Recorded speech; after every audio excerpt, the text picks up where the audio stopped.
பேச விட்டுட்டு கடைசியில் தான் வந்து ஸ்கூல் பிள்ளைங்க ப்ரோக்ராம் இருக்கும். ப்ராபப்ளி அவங்க வந்து எல்லாரும் போர் அடிச்சிடுமோ என்னன்னு தெரியல. இந்த தடவை ஒரு ஸ்பீச்சு, அதுக்கப்புறம் இடையில ஒரு டான்ஸ் அந்த மாதிரி இருக்கும். நான் ஏறத்தாழ வந்து ஒரு 10 வருடங்களாக இந்த பள்ளிக்கு மாறி மாறி வரேன். சீஃப் கெஸ்ட்டாக வருவேன், ஃபெலிசிட்டேஷனாக வருவேன், மாறி மாறி வருவேன். அதனால இந்த ஸ்கூல் எனக்கு புதுசு இல்லை. வனஜா மேடமும் சரி, வீரையன் ஐயாவும் சரி, சிற்றரசு சாரும் சரி, இங்கே இருக்கிற இந்த பழைய இந்த தூர்தர்ஷன் ப்ரோக்ராமில் வரக்கூடிய ட்ராமா மாதிரி இந்த இருக்க கதாபாத்திரங்கள் எனக்கு ஏற்கனவே தெரிஞ்சது தான். சரி, இதில் இருக்கிற ஒரு சில மணித்துளிகள் மட்டும் எடுத்துக்கிட்டு, ஏன்னா எல்லாருக்கும் ஒரு பேரண்டாக அவங்களோட பிள்ளை ஆடுறது பார்க்குறதுக்கு ரொம்ப ஆர்வமாக இருக்கும். என்னை பற்றி ஒரு சின்ன அறிமுகம் கொடுத்துக்கிறேன். என் பேர் டாக்டர் பி ஹரிசங்கர். நான் ஒரு MBBS மருத்துவர். நான் பழைய பல்லாவரத்தில் டயபெட்டிஸ் ப்ராக்டிஸ் பண்ணிட்டு இருக்கேன். நீரிழிவு நோயும் முதுமை மருத்துவமும் நான் ப்ராக்டிஸ் பண்ணிட்டு இருக்கேன் ஜமீன் பல்லாவரத்தில். இங்கே இருக்கிற ஐயா அவருடைய பையனும் அங்கே மருத்துவராக இருக்காருன்னு சொன்னாங்க. PCMC ஹாஸ்பிட்டலில் டாக்டர் பிரணேஷ் குமார் அவங்களோட அப்பாவும் இங்கே வந்திருக்காங்க. இன்னைக்கு சமுதாயத்தில் ஏற்படக்கூடிய சில மாற்றங்களை மட்டும் சொல்கிறேன். சரி, நேராக பிள்ளைங்க இந்த இடத்துல இல்லை, எல்லாம் பேரண்ட்ஸ் தான் இருக்கீங்க. அதனால இது அட்ரஸல் வந்து நேராக பேரண்ட்ஸ்க்கு. கொஞ்சம் பிள்ளைங்களும் இருக்கீங்க. குழந்தைங்களை இங்கே இருக்கிறதுலாம் நான் பேசுறது கேட்குதா? இங்கே எத்தனை பேருக்கு அம்மாவை பிடிக்கும், எத்தனை பேருக்கு அப்பாவை பிடிக்கும்? அம்மான்னு சொல்கிறவங்களாம் கை தூக்குங்க பார்க்கலாம். குழந்தைங்க மட்டும், அம்மா வேண்டாம்.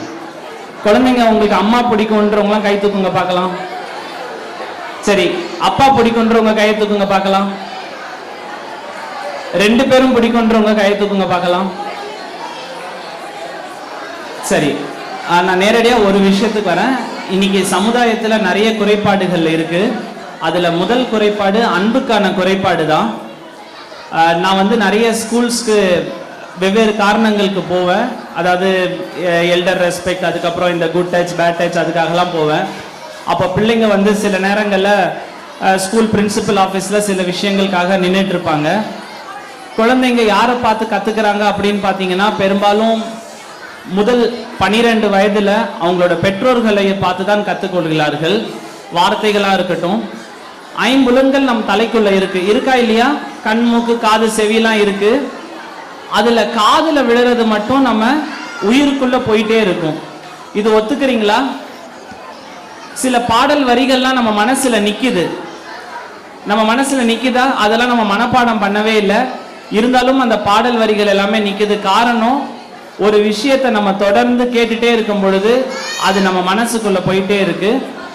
ஸோ அதனால நம்ம வீட்டுக்குள்ள பேசக்கூடிய விஷயங்கள், பார்க்கக்கூடிய விஷயங்கள் நம்ம பிள்ளை மனசுல பதிவாயிட்டு இருக்கு. அதுல ஒண்ணு நம்மளுடைய உரையாடல்கள், நம்மளோட குழந்தைகளோட உரையாடல்களை அது எதிரொலிக்குது. 2வது, நம்ம பார்க்கக்கூடிய சீரியல்ஸ். நிறைய பேர் வீட்டில் சீரியல்ஸ் பார்த்துட்டு இருக்கோம். 6 மணிலேருந்து 9 மணி வரைக்கும் சீரியல் பார்த்துட்டு இருக்கோம். அதுல வரக்கூடிய விஷயங்கள், அதுல பேசக்கூடிய விஷயங்கள் உங்க குழந்தை மனசுக்குள்ள எதிரொலிக்கும் என்பதை நீங்க ஆழமா புரிஞ்சுக்கோங்க. குழந்தைங்களுடைய காது வழியாக பார்க்கக்கூடிய செய்திகள், கேட்கக்கூடிய செய்திகள் எல்லாமே போயிட்டு இருக்கு. 2வது விஷயம், மருத்துவரா இன்னைக்கு பார்த்தோம்னா நீரிழிவு நோய் நிறைய ஆயிட்டு இருக்கு. இந்த ஃபேட்டி லிவர், உங்களுக்கு நிறைய பேருக்கு தெரியுமா என்னன்னு தெரியல.